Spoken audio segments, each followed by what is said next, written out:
గండిని పూడ్చలేని ఈ ప్రబుద్ధులు కాళేశ్వరం గురించి పెద్ద పెద్ద మాటలు మాట్లాడారు గతంలో. 22 రోజుల్లో ఒక కాలువ గండి పూడ్చడం చేత కదా ఈ ప్రభుత్వానికి? ఇది నిర్లక్ష్యం కాకపోతే ఏంటి అని నేను అడుగుతా ఉన్నా.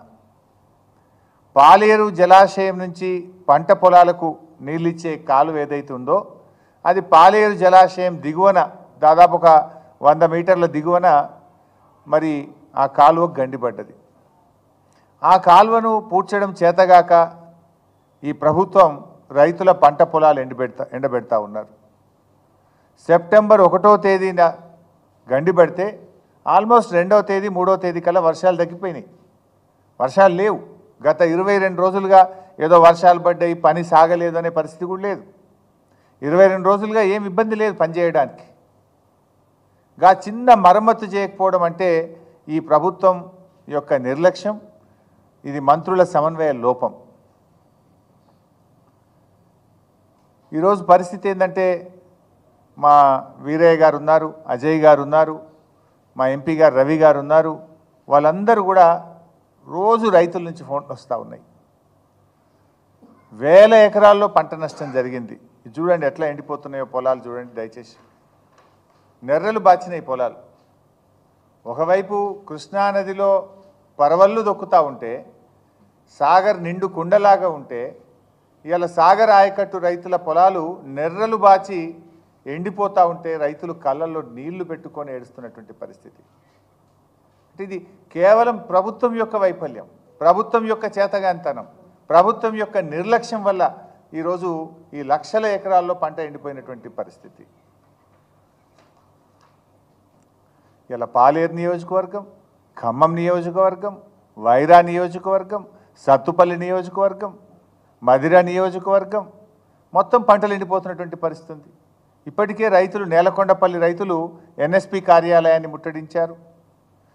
కూసుమంచి, ఖమ్మం, వైరా, కల్లూరు అన్ని మండలాల్లో ఇవాళ ఎన్ఎస్పి ఆఫీసులను ముట్టడిస్తున్న స్వచ్ఛందంగా. ఈ పార్టీ ఆ పార్టీ కాదు, రైతుల కడుపు మంట.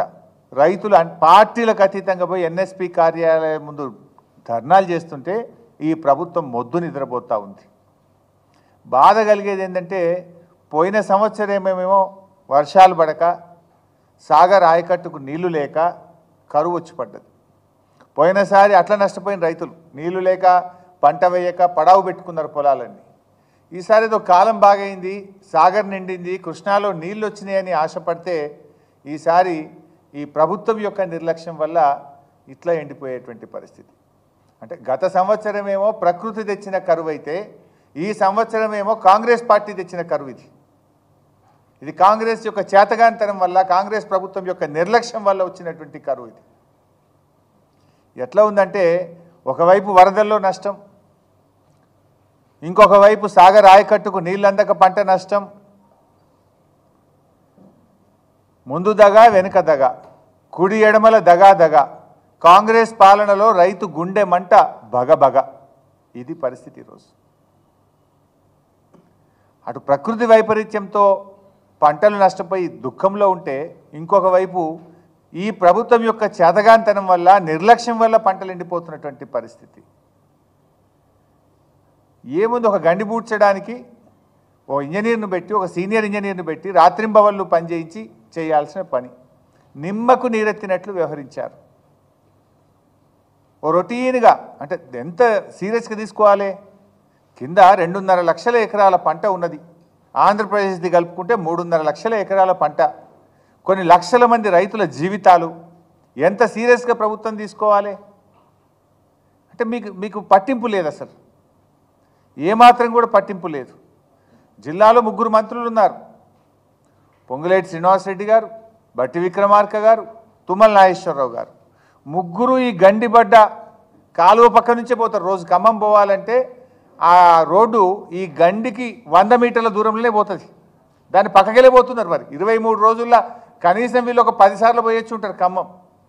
ఆగి ఆ గండి ఎందుకు పూడుస్తలేరు, ఎప్పుడు పూడుస్తారని ఒక రివ్యూ చేసేంత తీరిక కానీ కన్సర్న్ కానీ మీకు లేదా అని అడుగుతా ఉన్న ఖమ్మం జిల్లా మంత్రులకు. ఇక మాట్లాడమంటే ఓ దునియా మాట్లాడతారు ఈ ముఖ్యమంత్రి గారు, మంత్రులు. మేము ఆకాశాన్ని దించుతాం, సూర్యుడిని వంచుతాం, మేము ఇటున్న సూర్యుడు అటు పొడిచినా అటున్న సూర్యుడు ఇటు పొడిచినా చేసి తీరుతాం. డైలాగులు కొట్టమంటే వీరే డైలాగులు కొడతారు. 22 రోజుల్లో ఒక గండి పూడ్చడం చేత కాదా నీకు?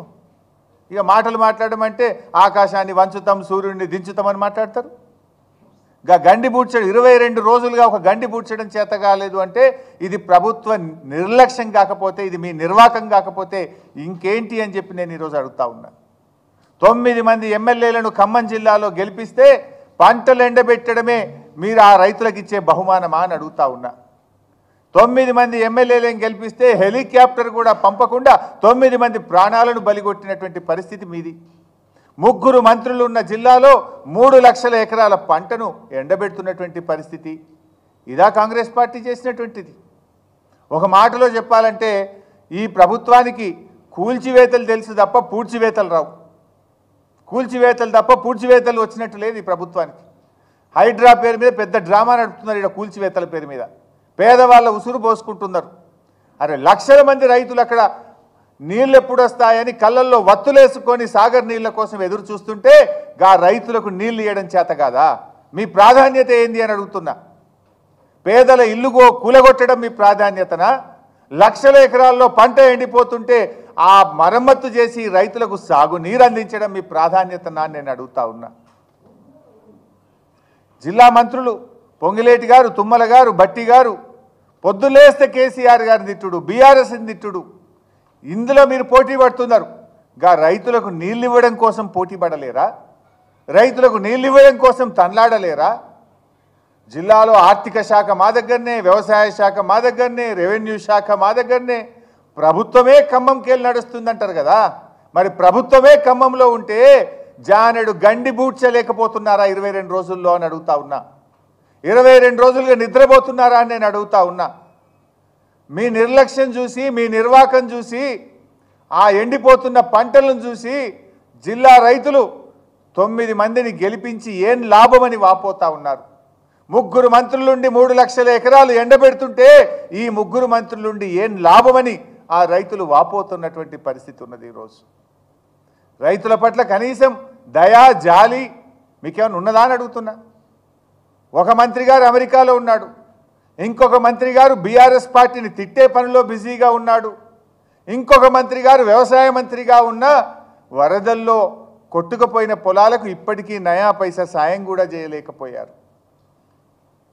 రైతు బంధు ఇవ్వరు, రైతు భరోసా ఇవ్వరు, రైతులకు పూర్తి రుణమాఫీ చెయ్యరు, మొన్న వర్షాలకు నష్టపోయిన పంటలకు పరిహారం ఇవ్వరు, కనీసం మిగిలిన పంటలకు సాగునీరన్న ఇవ్వండి అని కన్నీళ్లు పెట్టుకుంటుంటే కనీసం సాగునీళ్లు కూడా ఇవ్వని ప్రభుత్వం ఈ కాంగ్రెస్ ప్రభుత్వం. ఇంకెందుకు మీరు అధికారంలో ఉండి ఏమి